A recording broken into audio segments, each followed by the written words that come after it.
እኔ እኮ ግንበኛ ልሆን ነበር ሐሳቤ አለ በልጅነት የ13 ዓመት ልጅ ሳለሁ አባቴ ግንበኛ ስለነበር በቃ ካንተ ጋር ልስራ እኔም ይሄን መስመር ልከተል አልኩኝ እና አንድ ቀን አባቴ ወደ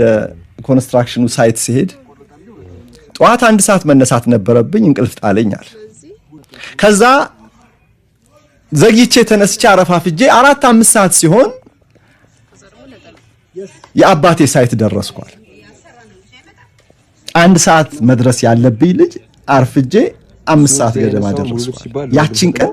ልክ ወንድሙ ቤተሰብ አሁን እንደሆነ አድርጌ ነው ማስታውሳት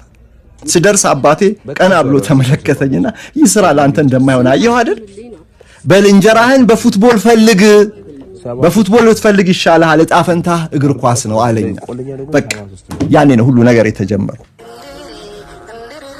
ድህነት ያለፈ ድህነት ታሪክ እንደዚህ ላለው ተጫዋች የሞቲቬሽን ምክንያት ይሆናል እሱ ታዲያ ሜዳ ላይ በተጫወተ ቁጥር ማስታወሰው ያንን ነው ይላል ለዚህ ነው ቡቸር ይሉታል አንዳንድ